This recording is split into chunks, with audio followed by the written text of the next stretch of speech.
Hello friends. Welcome to my channel, Jupiter PN. Before start the video, please subscribe our channel, like the video and press the bell icon. Today's match between the Indian Grandmaster and the Chinese Grandmaster. The Indian Grandmaster on white pieces and the Chinese Grandmaster in black. It's the 7th round of the FIDE Chess Olympiad 2024. It was a crucial encounter as all other games had ended in draws. Whoever won, it would help their team to take the match. The game starts with e4 and black responds back with the Sicilian. That's the most exciting opening out there, which clearly shows that black wants to fight today. Knight comes out to f3. d6 played, and will white play the open Sicilian with d4? No, he first brings out his knight to c3. Black plays his knight out to f6. White goes bishop e2. He just wants a fresh position. And now black says it's too late to play d4 and I'm going to play e5, clamping down the position. White moves his bishop to c4, losing a tempo but saying to black that look, your d5 square is weak and I'm going to control it with my bishop. Bishop comes out to e7. Black is looking to finish his development castle. White plays d3, opening up his other bishop, and now the knight comes out to c6. White plays bishop to g5, threatening the knight on f6, and then the main point here is that white wants to take control of the d5 square, which is why he may even trade right now on f6 totally unprovoked. Castle. He does it, he takes bishop f6, and now the d5 square is slightly weakened, but it's very normal to play this way. He brings his knight to d5. For the time being, white hasn't committed with his king yet. Bishop comes out to e6. Could go to the short side, it could go to the long side, we don't know. White plays his queen to d2. Maybe one of the ideas is to stop the bishop from coming to g5. And now s6 played by black. A very logical move to expand with b5. You can play a4 and stop the move b5, but white doesn't intend to do anything about it. He simply shot castles. Black now pushes his pawn to b5. And white will be dropping his bishop back. He plays it back to b3.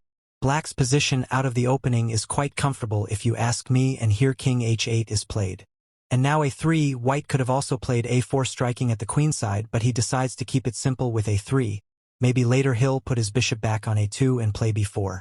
Rook b8 played here by the Chinese Grandmaster, and now white plays his pawn to h3. So the game is developing pretty slowly, but now a very important moment, g6 played here by black. And I think white should seriously think about taking here on f6 because the bishop plans to go back to g7. White doesn't do that, he plays c3, and black very quietly moves his bishop back, threatening f5, opening up the rook. White moves his bishop backwards. Maybe his plan is to play b4 here. f5 played. White goes knight g5, he attacks the bishop. Black puts his bishop back to g8. And he takes on f5, all of a sudden black has a huge advantage now. G takes f5, fantastic move there, and now black has this huge center. White plays f4. Black goes c4, white takes it. Black takes back. There's a pawn sacrifice that the black has made here. Takes here on c4, but the rook has now opened up. Black takes on f4.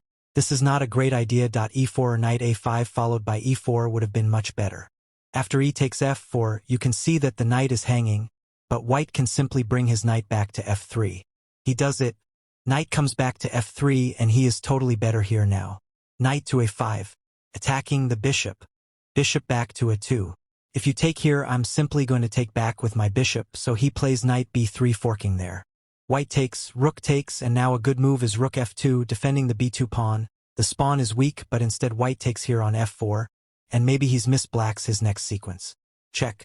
Attacking here, giving a check. Rook f2 is forced, he plays rook f2. And now rook to b8, and the plan is to simply chop off this pawn. It's impossible to defend it with rook b1 because of bishop takes c3, and so he plays rook to d1. And they're going to be mass trades now. Rook takes b2. White takes the rook. Black takes it back. Rook takes, and white chops off the pawn. The position is almost equal. White has right now pinned the bishop. Black takes on c3, but white goes knight d5, and his threat is to win the bishop and later on play knight e7 to win here. Check. Maybe that's the only defense here, he wants to come and pin this. King f2, and rook d1. But what has been missed here, or maybe not missed but black might have assessed in his favor or at least thought it's equal, is rook takes g8. King takes and now the other bishop falls. So white has 2 knights for the rook. But in this position it's very difficult to win because firstly the a3 pawn is weak. If you lose it, I have a passer here. Knight comes to b5. The good news for white is that he can use his knights to protect each other and this knight protects the pawn. So it's all very stable, but the reason why white cannot claim an advantage is because once you have the stability, you need someone to come and attack the pawn on a5, and this king is too far and this rook is too active attacking on the other side. King to f7. For now white hits the rook, rook gives a check, king comes up, and now black king also comes up to f6. The knight jumps to d6, maybe threatening the pawn on f5. He goes rook c3 attacking the pawn on a3. The a3 pawn is extremely important, so white comes back with his knight, defending the pawn, also attacking the rook. The rook goes back to c1. Now maybe white can move his king up the board little bit by bit. White is trying to make some progress here because 2 knights are extremely tricky. Rook comes to g1 attacking the pawn on g2. King comes back attacking the rook now. The rook has to move away. He goes to rook c1. And now knight e2 played. Black attacks the knight, but now white can get knight c3 and pawn to a4 because with the knights here it's much more difficult for the rook to attack the g2 pawn. Rook comes to b3 attacking the pawn on a3.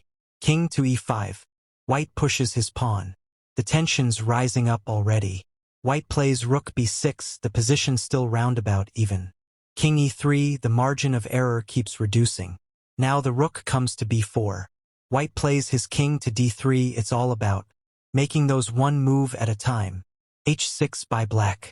And you will see that perhaps a small chance will present itself if you keep making those moves. King e3 still waiting. And now he hits the knight so that it's pinned here. White brings this king to d3. The only way to make progress is to remove the king from e5.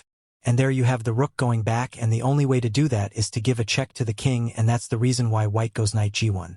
His plan now is to go knight f3 check, and he plays his rook to b8. Already some progress being made. Knight f3 check. The king has to go backwards now. King d6 might be a good option, but then knight d4 attacks f5, so black keeps the king closer. He plays king f6. Now knight d4, if you play king e5 there's a fork looming large there with the knight, so you can't go there. Rook d8 pinning the knight. Black is a tough nut to crack here. King c4 is met with a check again. He goes king e3. Rook goes to c8. And he comes back to d3. Again rook d8. Knight comes back to e2. Now the a4 pawn is slightly weak, and so black again goes to b8 with the idea of rook b4. White goes knight f4. He's taking on the fight now. Rook b4 impossible because of a check and a fork, so rook b1 played. And now a check. The knights weaving their magic here. It's so tough for black to play this because the knights can be forking from all directions.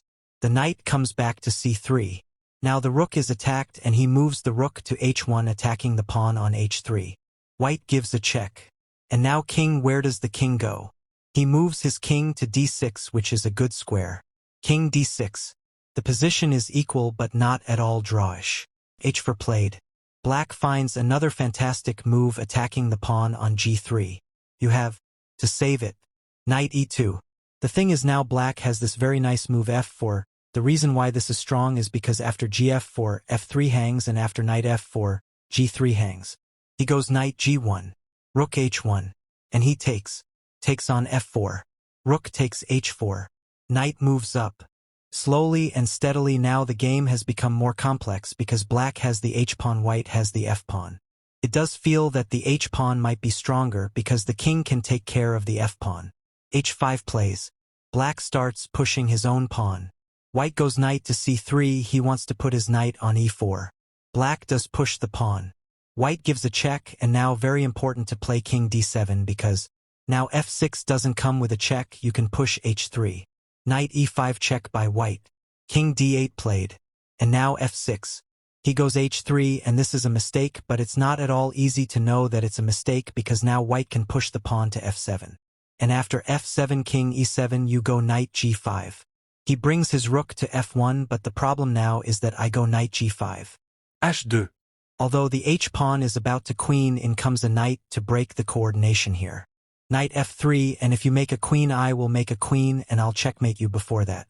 So he plays his king to e7. And now white manages to take the pawn. But black goes after the other pawn. If he can win the a4 pawn and then sacrifice his rook for the f7 pawn, it's a draw, because two knights cannot checkmate a lone king. Check.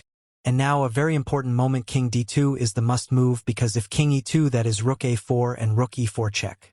And he finds it king d2 is just absolutely brilliant, because after rook takes a4, now knight h6, an important move to be found. Once again to defend the pawn threatening knight g6, that's absolutely correct. Now f4 is inaccessible because of check and you lose it. Rook e2. And now you realize the importance of the king on d2. It can go to e3, controlling the f2 square. That was deep, and actually white found it with roughly a minute on his clock, which is just unbelievable way. Black gives another check. But now after king e4 and f5. If the king moves ahead, knight g6 leads to an unstoppable queen. After that, black resigned the game. The game absolutely brilliant, and white made it for his own. If you like this video, then please subscribe our channel. Like the video and press the bell icon. Thank you.